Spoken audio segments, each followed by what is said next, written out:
was a Dr. Dre song back then, and one of the lines was, "Smoke weed every day." And we would laugh how absurdly ridiculous that would be. Could you imagine smoking weed every single day of your life? Like, who would do that, right? Who in this world would ever do that? Who could smoke weed every day? I was just excited to be at a party with new people and cool folks and like older dudes and, you know, all of these cool things happening. And I thought it was really cool that someone just wanted to share their weed with me.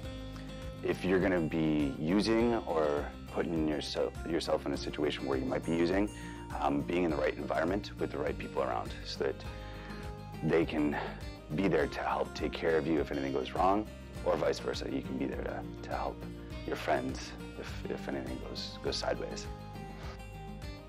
My name is Des Loreen. I'm a Inuvialuit from Inuvik, Northwest Territories, and I'm an advocate for safe use and moderation. My name's Nancy McNeil. I'm from Yellowknife, Northwest Territories, and I'm an activist. My name is Ryan Dempster, and I am from Yellowknife, NWT. I started smoking weed when I was 15. That was me and the boys. A lot of my friends started smoking weed earlier. I think it was like 12 years old the first time one of my friends actually said, we're gonna get high. So when I was 18 or 19, in there somewhere, I went to a party with a good friend of mine, and I didn't know everybody at the party very well, but we had some friends there. And we all decided to smoke a joint, and I still don't know where the joint came from. What I do know is that it was not just cannabis in that joint. You know, when I say I'm an advocate for slow use and moderation, for going low and slow, I'm definitely saying it to people that I want to embrace this lifestyle. So it still very much is on the fence. Just because it's legal now doesn't mean it's going to be legal forever, right? So there's people that can still sway the public vote on this thing. And that could mean people having bad experiences. You know, like I have a lot of people in my life who don't smoke weed. They love marijuana, they eat edibles, right? They eat cookies, and everybody's body chemistry is different. So it's not like I can just say to you, you know, you look like you should take this, because you might be able to take a lot more or a lot less. And that's why they say go low and slow. It's okay to insist on standards. It's okay to say, I'm not going to smoke that because I don't know where it came from. Or I don't want to smoke your joint. I'm going to smoke my own joint because I bought it. And I know where it comes from, and I know that this is a safe product. It's okay to insist on those standards for yourself. You get to decide what goes into your body. And I wish that I had had the opportunity to buy something like regulated and legal when I was younger. And now that we do have that ability, it's a little bit easier to make sure that what you're putting into your body is safe. And I think everyone has the right to make sure that they know what's going into them. Know what you're buying is what I'm trying to say here, right? You know, like you're getting it from the store, obviously, you know, concentrates right now are not regulated, you know what I mean, just because of where they're at. So you're buying legal marijuana, you're buying legal edibles, so you know they're regulated, because you really don't know the process. And if you're buying it from somebody on the black market, they might not know either. They might know the person who made it, and it can say this is exactly how it was made, and here's photos, and be very proud of it, but then they might not. You know, so it's all about knowing what you're putting into your body at the end of the day. I just assumed that if somebody was smoking a joint at a party, it would be fun. And it was pretty much the worst. It was the opposite of fun.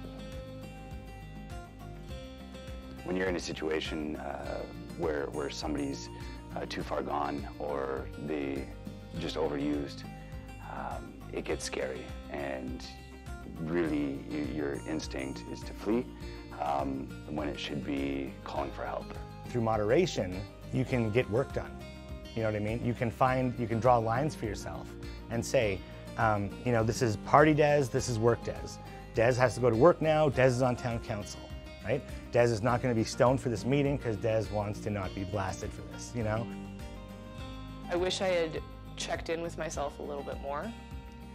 I wish I had asked more questions about what I was using, whose it was, where they got it, anything like that. I wish that I had made sure I had a sober friend at that party so that when things started going downhill, there was somebody looking after me. I've lost my brother to exactly that, not having the right people around.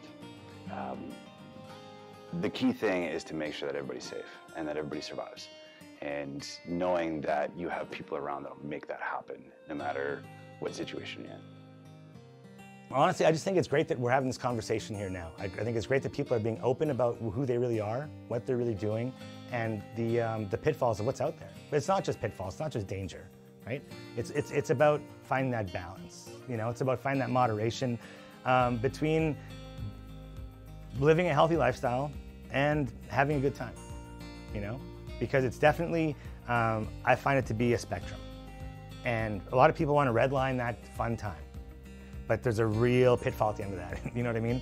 It's a real pitfall at the end of that, whether it be a hangover, whether it be emotional damage, whether it be psychological, mental damage that you can do to yourself or people around you with whatever substance it is. Check in on your friends. Make sure people are okay.